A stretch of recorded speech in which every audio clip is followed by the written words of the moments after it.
दारिद्र्य दुख दहनाय नमः शिवाय। ब्रह्माजीले नारदजीलाई भन्नुहुन्छ, हे नारद, भगवान शिव भनेको सर्वस्व हो। सर्वस्व भएको कारणले गर्दा सर्वेश्वर, यो ईश्वर भन्ने शब्द पनि शिवबाटै प्राकट भएको शब्द हो। जो ईश्वर छ त्यो शिव हो, जो शिव हो त्यो जगत हो। त्यही भएर सत्यम शिवम सुन्दरम, शिव तत्त्व सत्य छ, सुन्दर छ, मनन गर्न योग्य छ, आनन्ददायक छ, सबैद्वारा विश्वद्वारा पूजित तत्त्व शिव तत्त्व। शिवभन्दा अलग यो ब्रह्माण्डमा कुनै पनि प्राणीहरू, कुनै जीवहरू रहन सक्दैन। शिव भनेको सबैको शरीरभित्र रहने तत्त्व हो। नास्तिकको पनि शिव तत्त्व, आस्तिकको पनि शिव तत्त्व। शिव तत्त्व बिना कुनै पनि प्राणीहरू बाँच्न सक्दैन। न श्वास फेर्न सक्छ, न वायु ग्रहण गर्न सक्छ, न कुनै कार्य सम्पादन गर्न सक्छ। त्यस कारणले गर्दा यो शिव महिमा, शिव तत्त्व भनेको जगतको एक मात्र आधार हो। यही तत्त्व सम्बन्धी म एउटा दिव्य कथा सुनाउँछु, ध्यान दिएर सुन भनिकन ब्रह्माजीले नारदजीलाई इतिहासको कथा ल्याएर बताउन थाल्नुभयो।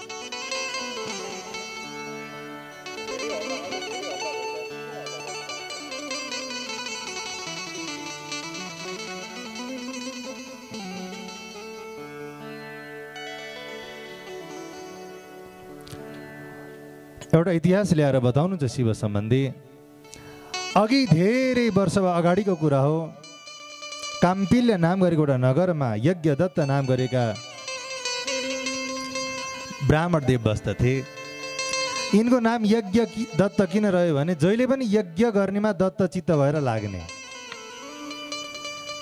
जहिले पनि आराधनामा लाग्ने, जहिले पनि आध्यात्मिक चिन्तन गर्ने यिनको स्वभाव थियो। त्यही भएर नाम यज्ञ दत्त। यिनको धेरै समय पछाडि पुत्र जन्मियो जसको नाम थियो गुणनिधि। गुणनिधि भनेर नाम राखिदिए। गुणनिधि शुक्ल पक्षको चन्द्रमा जस्तै बढ्दै बढ्दै गयो। बिस्तारै बिस्तारै गइसकेपछि ऊ कुसङ्गतमा फस्यो। संसारमा सबैभन्दा बढी बच्न कठिन भनेको कुसङ्गत हो। सही व्यक्तिको सङ्गत झट्ट पाइँदैन। त्यही भएर कुसङ्गतबाट बच्नु बहुत ठुलो तपस्या हो। जो जीवनभर कुसङ्गतसँग बचेर आफ्नो जीवन यापन गर्दछ, आफ्नो चित्तलाई, कर्मलाई सदाचारतर्फ उन्मुख गराउँदछ, त्यो साक्षात् शिव समान बन्दछ। नराम्रो व्यक्तिको सङ्गत जहाँ पनि पाइन्छ, तर राम्रो, कुशल, ज्ञानी, सज्जन व्यक्तिहरूको सङ्गत बडा दुर्लभ छ। ब्राह्मणको छोरो भएर पनि त्यो गुणनिधि कुसङ्गतमा फस्यो। घरका बाबुआमाका पैसा चोरेर लिएर जाने, उछिल्लेका केटाहरूसँग जुवा तास खेल्ने, यस्ता किसिमका कुप्रवृत्तिमा ऊ अगाडि बढ्दै गयो। बाउ दिनभरि कर्मकाण्ड गरेर बेलुका फर्किने बेलामा छोरो खोइ भनेर सोधा आमा चाहिँले यहीँ कतै त होला नि भनेर त्यसै गरेर टार्दिने। आमाको स्वभाव कस्तो थियो भने छोराको गल्ती ढाक्न खोज्ने, जसले गर्दा छोरो बिग्रँदै गयो। हेर्नुहोस्, सन्तानलाई बनाउने सबैभन्दा ठुलो जिम्मेवारी भनेको आमाहरूको हुन्छ। कहिले पनि आफ्नो सन्तानको गल्तीलाई ढाकछोप गर्नु हुँदैन। आमाहरूले यो कुरामा याद पुर्याउनु पर्छ। सन्तानलाई बनाउने, बिगार्ने जिम्मेवारी आमाको त्यति ठुलो महत्त्वपूर्ण हुन्छ। सधैँ यही उदी त होला नि भन्ने टार्दिने गर्नुहुन्थ्यो। त्यो कारणले गर्दा छोरोले लाख पायो, झन् बिग्रँदै बिग्रँदै गयो। एक दिन बाउको औँठी हराएछ, राखेको ठाउँमा औँठी भेटेन। एक दिन कहाँ जाँदो रहेछ यो बदमास छोरो भनेर यसो हेर्दै गएको त साथीहरूको लैमा लागेर, सङ्गतमा लागेर कहिले चराचुरुङ्गी मार्न जाने, कहिले जीव जनावरहरू मार्न जाने, कहिले बाटोमा हिँडिरहेका व्यक्तिलाई ढुङ्गाले हान्ने, गिटीले हान्ने, मलमूत्र त्याग गरिदिने, यस्ता यस्ता उपद्रव व्यवहारहरू गरेको देखेछन् बाबु चाहिँले। त्यति मात्र होइन, आफ्नो औँठी त त्यही बदमास केटाहरूको हातमा देखेछन्। यो औँठी त मेरो हो, तिम्रो हातमा कहाँबाट आयो भनेर सोधा तपाईँको छोरो हारेर जुवामा हारेर हामीलाई यो औँठी बेचेको थियो उसले। ओहो, यस्तोसम्म भइसकेछ यो मूर्ख। बाउको औँठी चोरेर जुवा तास खेल्ने धुन्धुकारी जस्तै। त्यस पछाडि एकदम चक्कर आयो बाउ चाहिँलाई। त्यति मात्र होइन, ती केटाहरूले के भने तपाईँ पण्डित, तपाईँको छोरो यस्तो बदमास, यस्तो मूर्ख, यति ज्ञानी व्यक्तिको छोरो पनि यस्तो मूर्ख रहेछ भन्ने बित्तिकै बेहोस जस्तो भए, बोल्न सकेनन् बिचरा। पछौरा ओढेका थिए, पछौराले मुख छोपेर घरतिर आए। एकदम रिस उठिरहेको थियो पत्नी चाहिँले भने, अरे मूर्ख, तैँले छोरोलाई बिगारिस्, छोरोको गल्तीलाई बार तैँले ढाक्न खोजिस्, त जस्तो नारीसँग मैले जीवन बिताउन सक्दिनँ, तिमीलाई मैले त्याग गरिदिन्छु भनेर त्यही बेलामा तिलाञ्जली दिएर ब्राह्मणले पत्नीलाई र पुत्रलाई त्याग गरेर उनी अन्यत्र ठाउँमा गएर बसे।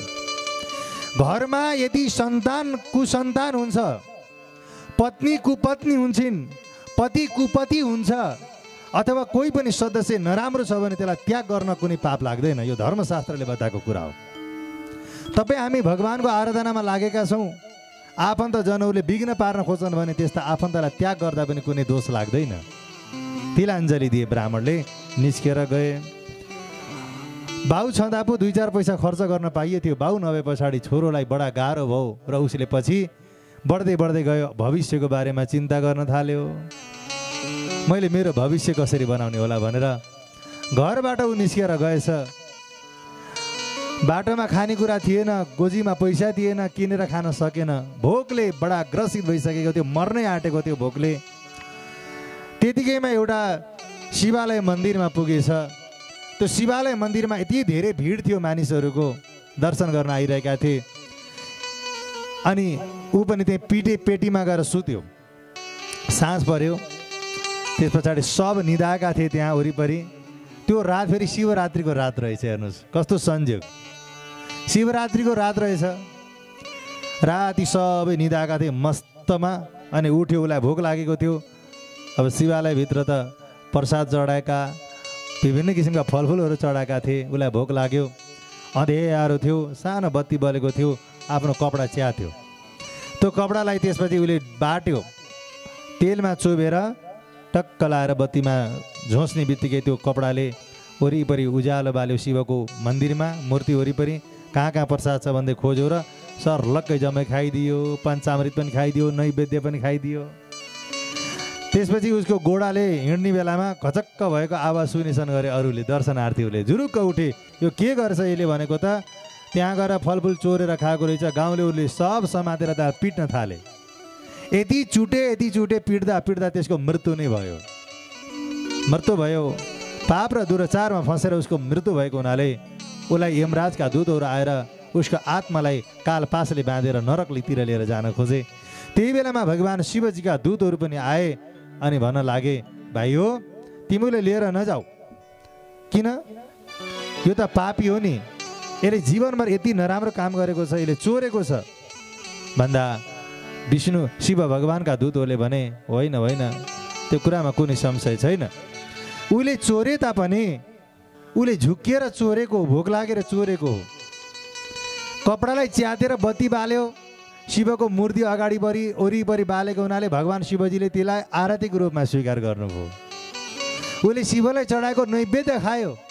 जसले शिवको नैवेद्य खान्छ त्यो आत्मसन्तुष्ट प्राप्त गरेर देहान्त पछाडि स्वयं शिवलोक प्राप्त गर्दछ। उसले नैवेद्य खाएको कारणले गर्दा भगवान् शिवजी प्रसन्न भएर हामीलाई लिनको लागि पठाउनु भएको हो। त्यस कारणले गर्दा यसलाई लिएर जान पाउँदैनौँ भनेर शिवका दूतहरू आएर उसलाई विमानमा बसालेर लिएर गए कैलाश धाममा।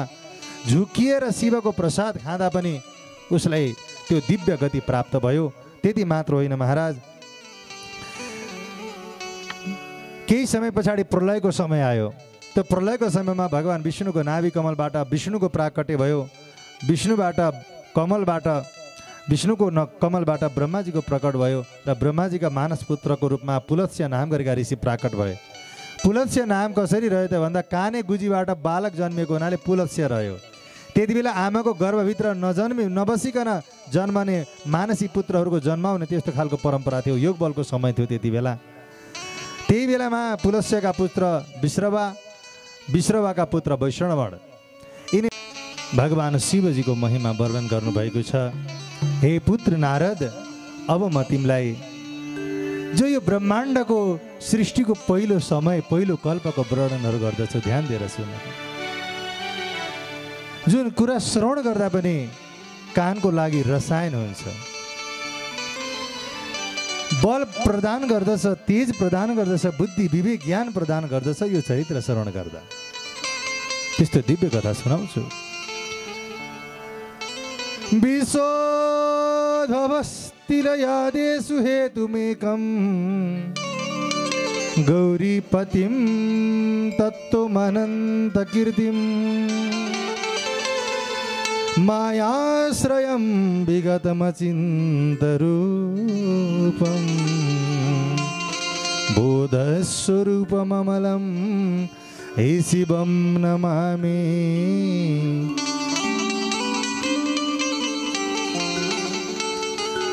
अघि धेरै समय अगाडिको कुरा, एकजना दक्ष नामका प्रजापति थिए। सबै कुरामा दक्षता भएको हुनाले उनको नामै दक्ष। हामीमा एउटा मात्र सिप भएर हुँदैन, धेरै कलाहरू हुनुपर्छ। दक्ष बन्नको लागि धेरै ज्ञानहरू, धेरै अनुभवहरू हुनुपर्छ। त्यस्तो तत्त्वलाई दक्ष भनिन्छ। ती दक्ष प्रजापति, उनलाई एक दिन कन्याको चाहना भएछ गरे। सन्तान कोही थिएनन्। धेरै समय पछाडि उनलाई कन्याको चाहना भएछ। तपस्या गर्न गए। पत्नीबाट कहिले पनि पुत्र लाभ नहुने। यसरी तपस्या गर्न जाँदा 1000 वर्ष व्यतीत भयो र उहाँले आद्य शक्ति जगत जननी भगवानीको तपस्या गर्नुभयो। देवीले वरदान माग्नु भन्नुभयो, आग्रह गर्नुभयो, ए माँ, मलाई कन्याको आवश्यकता छ, मलाई पुत्रीको आवश्यकता छ, मलाई तपाईँ जस्तै कन्या चाहियो भन्दा भगवतीले के भन्नुभयो भने, ल ठिक छ दक्ष, म नै तिम्रो पुत्री बनेर आउनेछु। त्यसको लागि अझै तपस्या गर। तपस्याको पुगेको छैन। तपाईँ हामी बिरामी भएर डाक्टर कहाँ गयौँ, टाइफाइड भयो भने 1 महिनाको औषधि खानुपर्छ। त्यो औषधि खाएको 4 दिनमा ज्वरो ठिक भयो भनेर औषधि खान छोडियो भने फेरि ज्वरो उक्लिन्छ। हरेक चिजको मात्रा पुग्यो भने पल्ल त्यसले काम गर्छ। तपस्याको पनि मात्रा हुन्छ, ध्यानको मात्रा हुन्छ, जपको मात्रा हुन्छ, हरेक विषयको मात्रा हुने भएको हुनाले तिम्रो तपस्या अझै पुगेको छैन, तपस्या गर भन्दिनु भयो। तपस्या गर्नुभयो फेरि दक्षजीले धेरै समयसम्म। र एक दिन त भगवती बडा डेन्जर रूपमा आएर दर्शन दिनुभयो, कालीको रूपमा आएर दर्शन दिनुभयो। एकदम हेर्दा रहर लाग्दी पनि हुनुहुन्थ्यो, डर लाग्दी पनि हुनुहुन्थ्यो। डर लाग्दी भनेको लामा लामा जिउरा भएको कालो रूपको एकदम डरलाग्दो रूपमा दर्शन दिनुभयो। रहर पनि लाग्यो। अनि भन्नुहुन्छ, ल म तिम्रो छोरी बनेर आएँ, स्वीकार गर पो भन्नुहुन्छ त। हेर्नुहोस् त कालिका देवीले, हे माता, मलाई तपाईँको यस्तो रूपमा कहाँ छोरी चाहिएको र? सानो, सबैभन्दा पहिला गर्भभित्र आएर बस्नु पर्यो, त्यसपछि जन्मन पर्यो, तपाईँलाई काखमा खेलाउने रहर छ, लुटपुट गराउने रहर छ। यत्रो डर लाग्दीलाई त कहाँबाट छोरी बनेर स्वीकार गर्ने पो भन्नुभयो दक्षजीले। त्यसपछि भगवतीले तथास्तु भनेर अन्तर्धान हुनुभयो। समय बित्दै गयो। दक्षकी कन्याको रूपमा आज साक्षात भगवतीको प्राकट्य भयो। अत्यन्तै सती गएर बारम्बार बिन्ती गरेर प्राप्त गरेको हुनाले दक्षले कन्याको नाम पनि सती नै राखिदिनु भयो। सती गयो भन्छ नि, कति सती गयो लौ न देव यसलाई भनिदिन्छ नि, हो त्यस्तै गएर जिद्दी गरेर हट गरेर ढेपी गरेर प्राप्त गरेको हुनाले कन्याको नाम सती रह्यो। सती शुक्ल पक्षको चन्द्रमा जस्तै वृद्धि हुँदै जानुभयो। त्यसपछि उहाँ यौवन अवस्थामा पुगेपछि कुनै समयको कुरा हो, दक्ष आफ्ना सन्ततिहरू आफ्ना प्रजाहरूको अवस्था बुझ्नको लागि एउटा विशाल सभामा जानुभयो। त्यही बेलामा भगवान शिवजी पनि आएर बस्नु भएको थियो। दक्षलाई देखेर सबैजना उठेर स्वागत गरे। महादेवजी मुसु मुसु हाँस्दै बसिराख्नु भएको थियो। जसको हृदयभित्र बहिर्भाव हुन्छ नि, बहिर्भाव भएको व्यक्तिले गुणमा पनि खोड देख्न थाल्छ। त्यहाँ पनि दक्षले त्यो सारा विशाल सभामा उठेको सबैलाई देखे, तर महादेवजीलाई एउटालाई मात्र उसले ट्याक्क उसको आँखा त्यहाँ गयो। त हेर सभासद हो, ज्वाइँ भनेको छोरो समान हुन्छ, ससुरा भनेको बाउ समान हुन्छ। तिमीहरू सबै उठेर मेरो स्वागत गर्यौ, तर मेरो छोरो समानको ज्वाइँले मेरो अपमान गरेको छ। त्यसकारण म यो सभामा बस्दिनँ। जसरी शिवले मेरो अपमान गरेको छन्, त्यसै गरी शिवको पनि म अपमान गर्नेछु भनेर उसले त्यही मञ्चबाट बोलिदियो। किन त्यस्तो भएको होला त? दक्षको बुद्धि हेर्नुहोस्।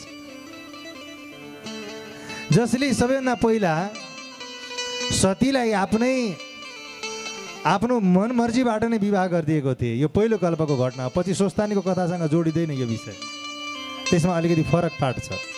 यो पहिलो कल्पको कथा हो, जुन कल्पमा सतीसँग शिवजीको विवाह एकदम मान्यता ढङ्गबाट नै गरिदिएका थिए दक्षले।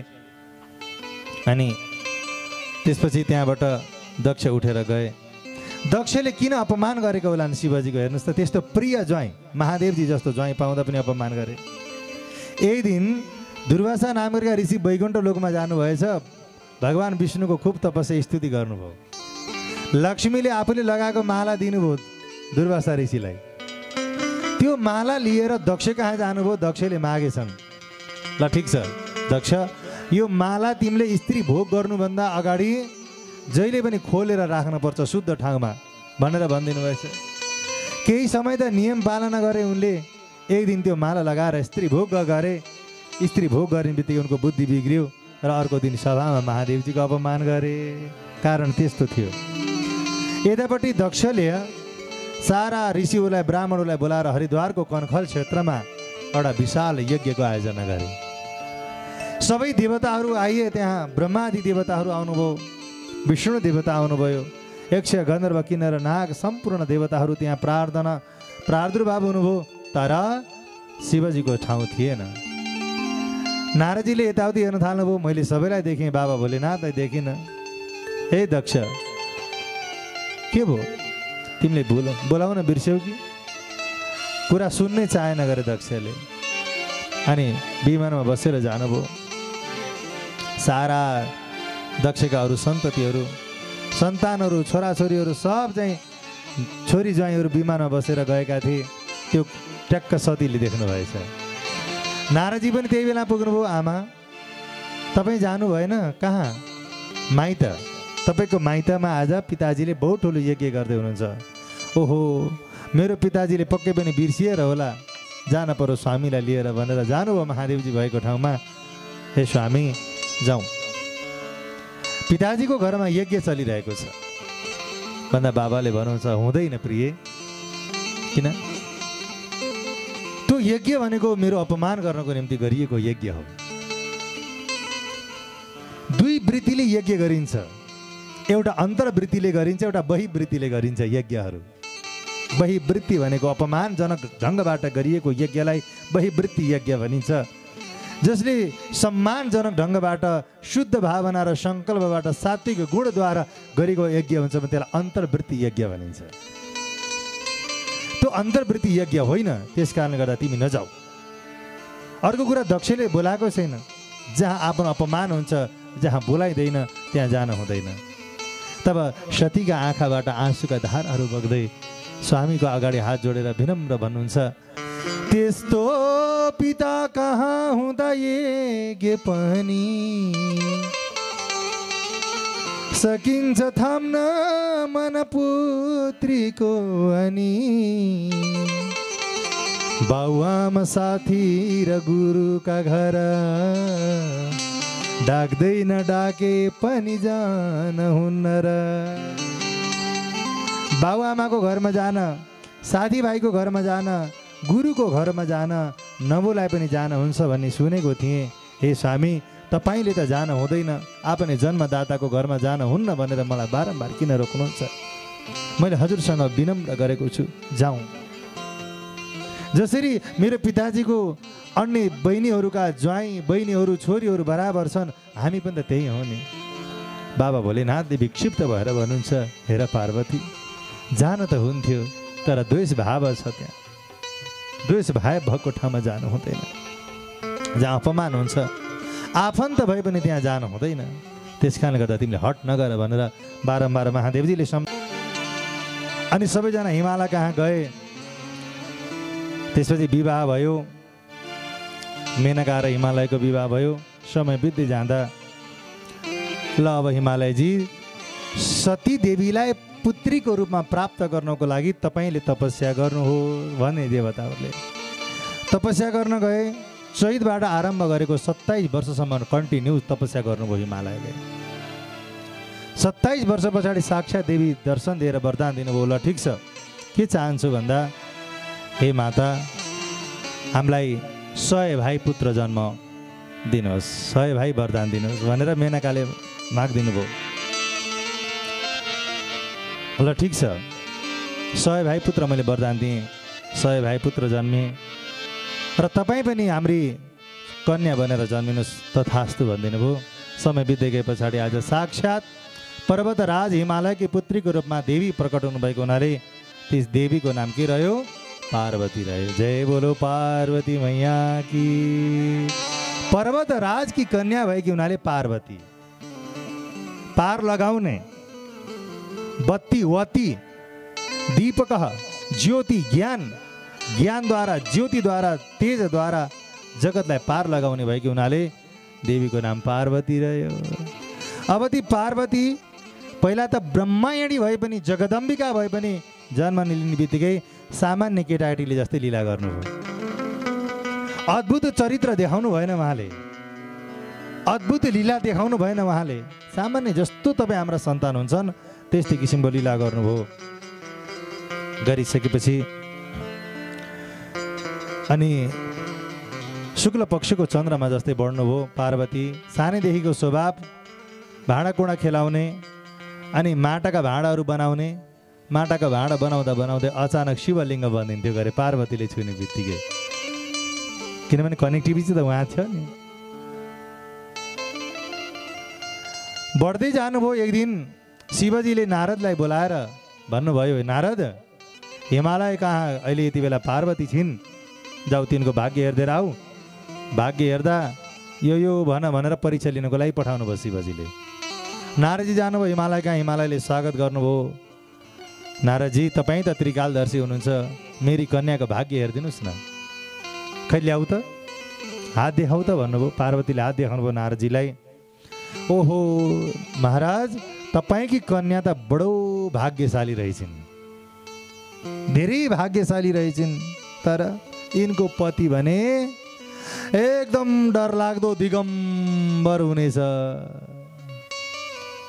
योगी हुनेछ,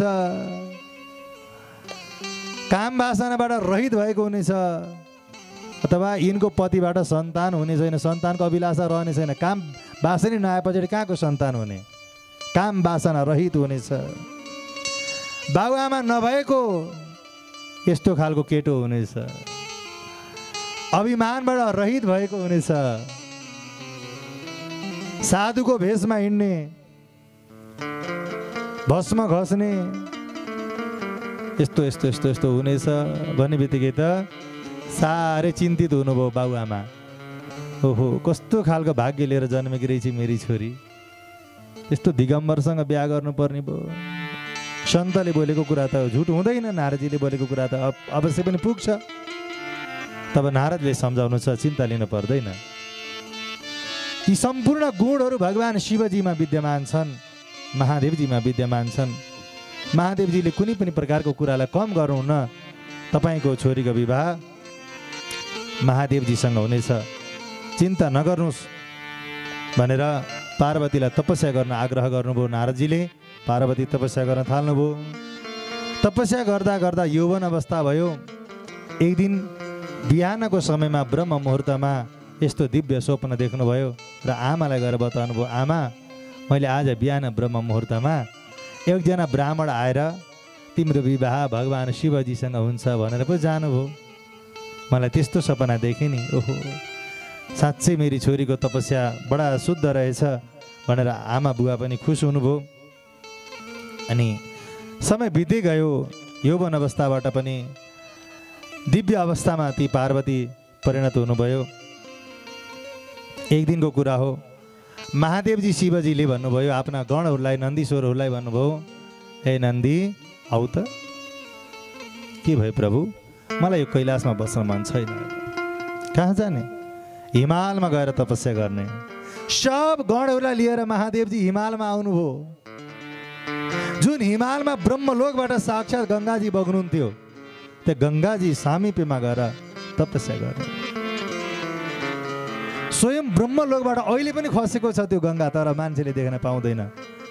मायावी, त्यसलाई शिवजीले सुरक्षितका साथ राख्नु भएछ। त्यो ठाउँमा न कुनै वायु पुग्न सक्छ, न कुनै मानिस पुग्न सक्छ, न चन्द्रमा पुग्न सक्छन्, न सूर्यको तेज पुग्न सक्छ। त्यस्तो ठाउँमा महादेवजी गएर तपस्या गर्नुभयो, कसैको गति नपुग्ने ठाउँमा। यो कुरा हिमालयले थाहा पाउनुभयो र जानुभयो, महादेव मैले के सेवा गरौँ?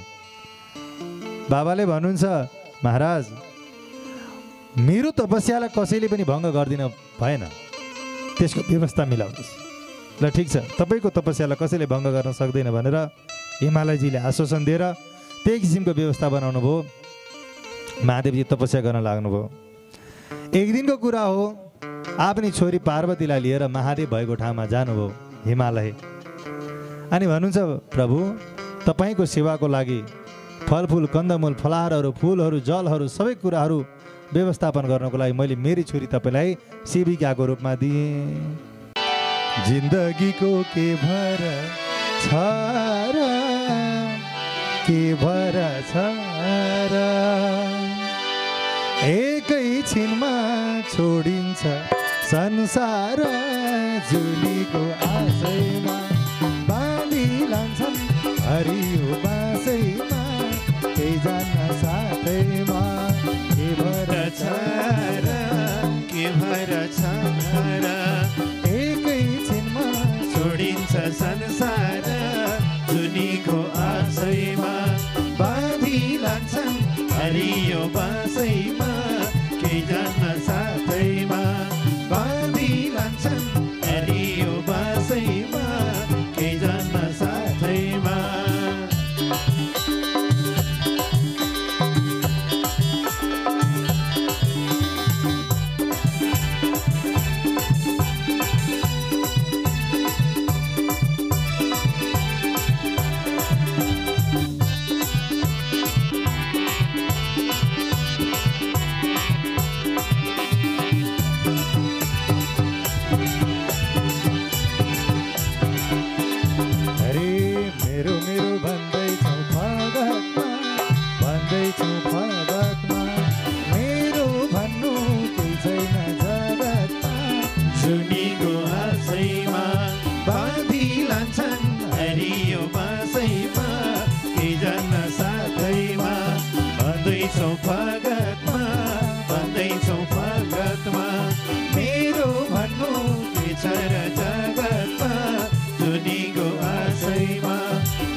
हरियो बाँसैमा केही जान्न साथैमा, बाँधी लान्छन् हरियो बाँसैमा, केही जान्न साथैमा।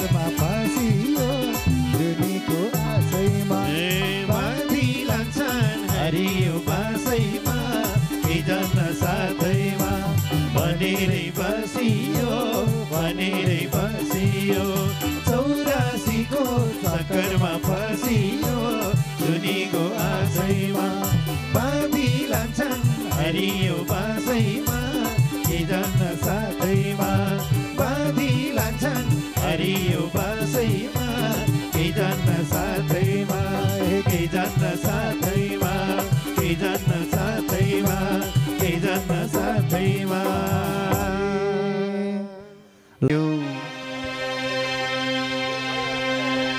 गाई गोठैमा कृष्णले देखायो लाई उठैमा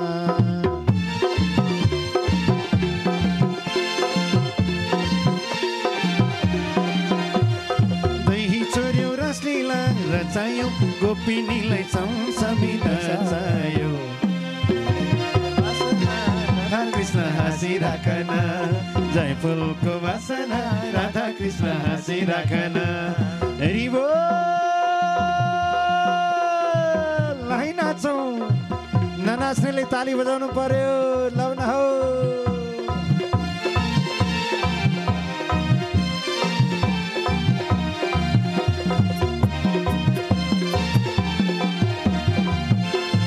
कृष्ण तिम्रो बाँसुरी सुनेर कृष्ण तिम्रो बाँसुरी सुनेर आए म त झ्यालुका छोडेर जय फुलको वासना राधा कृष्ण हाँसिराखन जय फुलको वासना राधा कृष्ण हाँसिराखन कृष्ण तिम्रो बाँसुरी सुनेर आए म त झ्यालुका छोडेर जय फुलको वासना राधा कृष्ण हाँसिराखन जय फुलको वासना राधा कृष्ण हाँसिराखन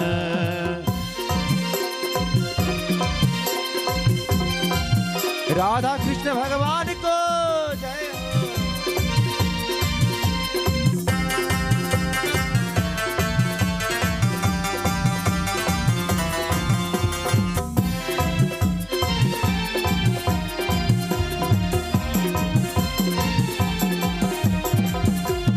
कृष्ण तिम्रो निठुरी मन राधा पनि डुल्दैछन् बन बन फुलको वासना राधा कृष्ण हाँसिराखन कृष्ण तिम्रो निठुरी मन राधा पनि डुल्दैछन् बन बन जय फुलको वासना राधा कृष्ण हाँसिराखन जय फुलको वासना राधा कृष्ण हाँसिराखन जय फुलको वासना राधा कृष्ण हाँसिराखन जय फुलको वासना राधा कृष्ण हाँसिराखन विवाह गरिदिने सामान्य कुरो होइन देवताहरूको विवाह भनेपछि धेरै परिपाटीहरू मिलाउनु पर्ने वेद विधानले गर्नुपर्ने भएको हुनाले एक दिन भोले बाबाले सप्त ऋषिहरूलाई बोलाउनु भएछ कैलाशमा र भन्नुभयो हे ऋषिहरू हो तपाईँले गएर पार्वतीको परीक्षा लिनुहोस् कसरी परीक्षा लिने मेरो नाममा यति बदनामपूर्ण भाषा सुनाइदिनुहोस् कि जुन भाषाले गर्दा पार्वती म प्रति दिक्क भएर फर्किन् उनले मलाई कति माया गर्ने रहेछन् कतिको प्रेम रहेछ म प्रति त्यो प्रेमको परीक्षा लिनको लागि जानुहोस् भनिदिनु भएछ शिवजीले सप्त ऋषिहरू जानुभयो टक्क पार्वतीले तपस्या गरेको ठाउँमा उभिनुभयो पार्वतीको आँखा खोल्यो हेर्नुहुन्छ ऋषिहरू अगाडि पठाइ तपाईँहरू को हो हामी सप्त ऋषिहरू आएका किन आउनु भएको तिमी प्रति दया लागेर आएको हे पारु किन दया लाग्यो तिमी कति मूर्ख रहेछौ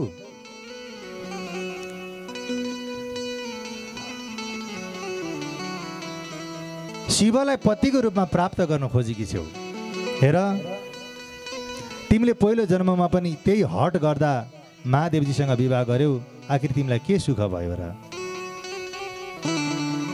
तिमीले प्राण त्याग गर्न पर्यो त्यही भएर छोड्देऊ त्यस्तो व्यक्तिसँग पनि विवाह गर्न सुहाउँछ त सुहाउँदैन तब पार्वतीले भन्नुहुन्छ सूर्य पश्चिमबाट उदाउन् ग्रह नक्षत्र तारा पृथ्वीमा खसुन् पर्वत पहाडहरू टुक्रा टुक्रा हुन् पृथ्वी ब्रह्माण्ड ध्वस्त होस् चन्द्रमाले कला फेर्न छोडुन् सूर्यले ऋतुहरू परिवर्तन गर्न छोडुन् तर मलाई त्यसमा कुनै वास्ता छैन मैले दृढ लिएको छु संकल्प गरेको छु मैले महादेवजीलाई पतिको रूपमा प्राप्त गरेरै छोड्छु बस अब बोल्न सक्नु भएन ऋषिहरू।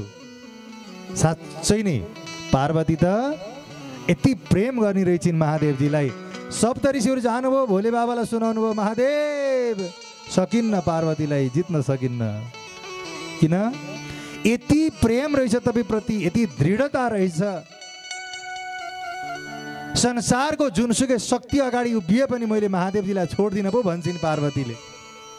अनि भोले बाबा मुसु मुसु हाँस्नुभयो। त्यसपछि अनि शिवजी एक दिन दण्डीको रूप धारण गरेर जानुभएछ। दण्डी भनेको बुढो रूप लिएर लट्ठी टेक्दै टेक्दै जानुभएछ। ठ्याक्क पार्वतीले तपस्या गर्नुभएको थियो, आँखा खुल्यो, देख्नुभयो दण्डीलाई। हजुर को हो? हे प्रिय, म यो वनमा विचरण गर्दै गर्दै गर्दै हिँडिरहेको थिएँ, बाटो बिराएँ, अचानक यहाँ आएँ। तिमी को हो भनेर सोध्नुभएछ दण्डीले। म हिमालयकी कन्या, मेरो नाम पार्वती हो। के उद्देश्यका साथ यहाँ बसेकी छेउ त नि भन्दा, मैले बाबा भोलेनाथलाई पतिको रूपमा प्राप्त गर्न चाहन्छु। मेरो लागि योग्य वर भनेको महादेवजी मात्र हुनुहुन्छ। होइन, यो संसारमा यति धेरै देवताहरू हुनुहुन्छ, विष्णु आदि देवताहरू, इन्द्रादि देवताहरू, वरुण देवताहरू, यस्ता यस्ता देवताहरूलाई छोडेर त्यो भस्म लेपन गरेर बस्ने, त्यो दिगम्बर शरीर भएको, त्यो डरलाग्दो जट्टा केस फिजाएर बस्ने त्यस्तो व्यक्तिसँग पनि तिमीले विवाह गर्न सुहाउँछ त? यदि कलकलाउँदो उमेरमा राजकुमारी, तिमीलाई के सुख मिल्छ? छोडिदेऊ, त्यस्तासँग बिहा नगर। तिमीले पहिलो जन्ममा सती बन्दा पनि जीवनभरि आँखाबाट आँसु बगाउनु पर्यो। कहिले तिम्रो अनुहारमा हाँसो खुसी छाएन। न राम्रो लाउन पायो, न राम्रोसँग मिठो खान पायो, न तिमीलाई पति सुख भयो, न माइतीको सुख भयो। तिमी सबैतिरबाट तिरस्कृत हुनु पर्यो। कसको कारणले गर्दा? त्यही महादेवको कारणले गर्दा। सायद महादेवजीसँग तिमीले विवाह गर्थेनौ भने माइतीको पनि प्यारो हुन सक्थ्यो। कुनै पनि नारीको लागि सबैभन्दा प्रिय वस्तु भनेको उसको माइती हुन्छ, तर तिमीले माइतीको सुख पाइनौ। यो संसारमा यस्ता खालका विकारहरू पनि पैदा हुन्छन्। बाबुआमाले भनेको जुन सन्तानले मान्दैन, त्यो बाबुआमाको नजरमा सधैँ तिरस्कृत भइरहन पर्छ, तिरस्कारको पात्र हुन्छ त्यो।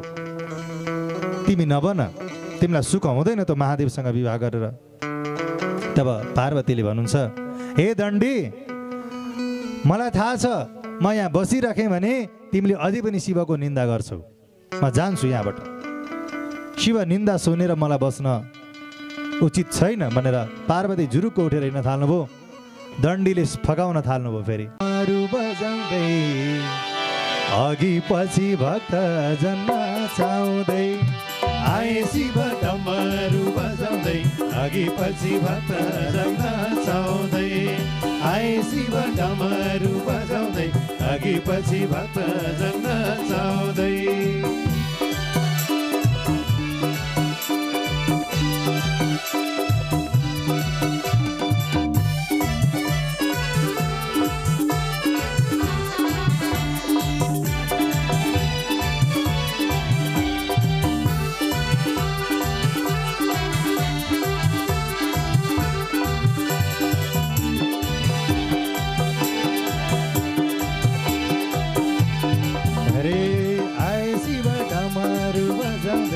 अघि पछि भक्तलाई नचाउँदै, आए शिव डमरू बजाउँदै, अघि पछि भक्तलाई नचाउँदै, आए शिव डमरू बजाउँदै, अघि पछि भक्तलाई नचाउँदै।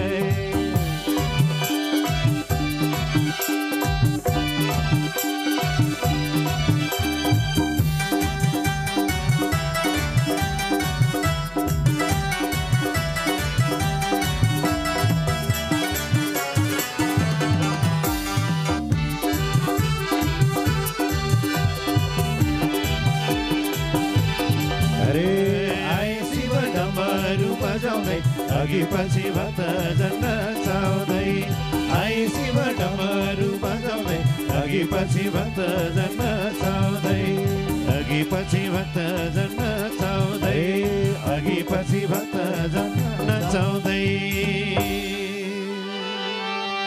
अरे कैलासमा शिवजी बसेका शिरमा चन्दन खरानी घसेका कैलासमा शिवजी बसेका शिरमा चन्दन खरानी हरि बोल। शिवजी त कैलासमा बसेका जय हो। चन्दन बसेका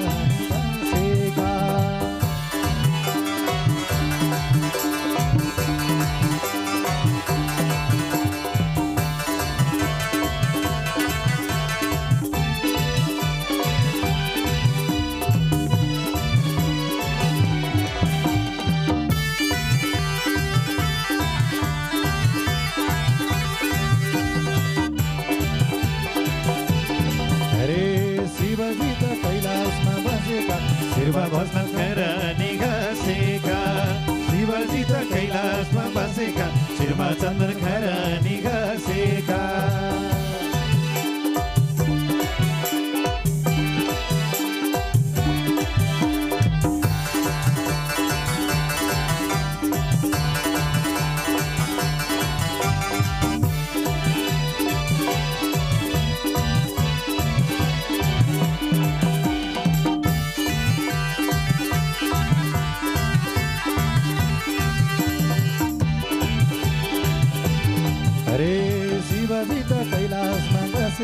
शिरमा चन्दन खरानी घसेका शिवजी त कैलासमा बसेका शिरमा चन्दन खरानी घसेका अरे शिवजी त कैलासमा बसेका शिरमा चन्दन खरानी घसेका शिरमा चन्दन खरानी घसेका अरे शिरमा चन्दन खरानी घसेका। ल अब एकैछिन बस्नु। कृष्ण भगवानको जय हो। सम्पूर्ण दानवीर दाताहरूको जय हो।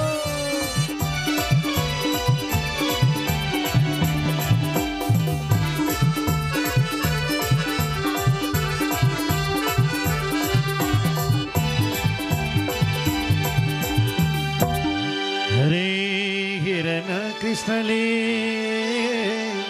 ठेकी फुटायो साथी सङ्गी आघाएर बल्ल आफू खाने ए हिरण कृष्णले ठेकी फुटायो यमुनाको किनार किनार नाच्न गाउन जाने हिरण कृष्णले ठेकी फुटायो गाई दुने बेला नभई बाछा फुकायो हिरण कृष्णले ठेकी फुटायो गाई दुने बेला नभई बाछा फुकायो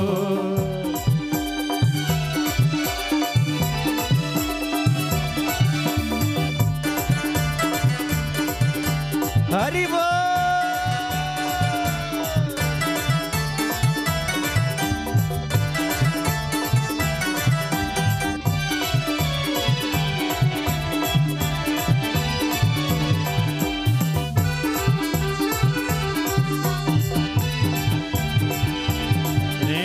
हिरण कृष्णले ठेकी फुटायो गाई दुने बेला नभई बाछा फुकायो हिरण कृष्णले ठेकी फुटायो गाई दुने बेला नभई बाछा फुकायो गाई दुने बेला नभई बाछा फुकायो गाई दुने बेला नभई बाछा फुकायो।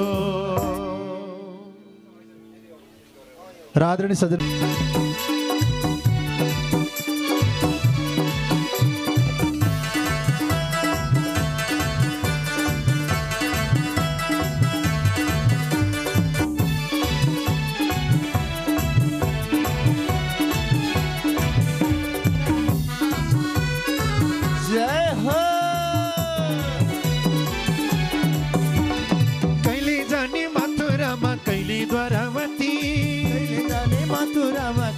द्वारावती कहिले जाने मथुरामा कहिले द्वारावती कहिले जाने मथुरामा कहिले द्वारावती काले कृष्ण कन्हैयाको लीला कति कति काले कृष्ण कन्हैयाको लीला कति कति हे कृष्ण बल्ल पायो मनुष्य चोला बल्ल पाए मनुष्य चोला तेरे जन्म होला कि न तेरे जन्म होला कि न होला।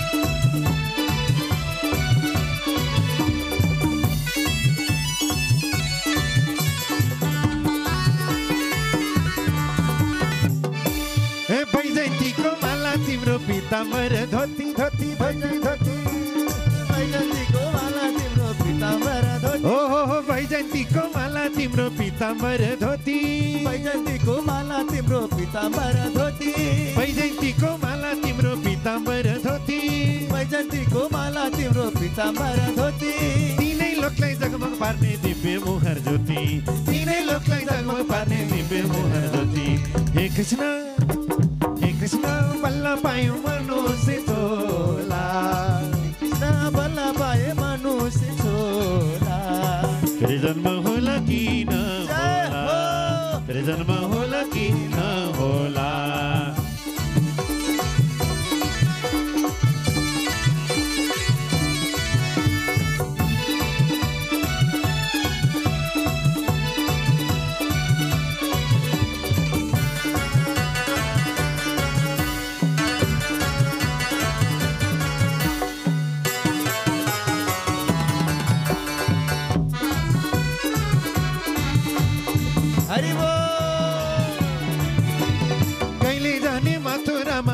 गोकुल जाने कहिले जाने मथुरामा कहिले गोकुल जाने कहिले जाने मथुरामा कहिले गोकुल जाने कहिले जाने मथुरामा कहिले गोकुल जाने गोपिनीका घरमा पसिँदै चोरेर खाने गोपिनीका घरमा पसिँदै चोरेर खाने हे कृष्ण बल्ल पायो मनुष्य छोला हे कृष्ण बल्ल पायो मनुष्य छोला फेरि जन्म होला कि नहोला जन्म होला कि नहोला फेरि जन्म होला कि नहोला जन्म होला कि नहोला फेरि जन्म होला कि नहोला फेरि जन्म होला कि नहोला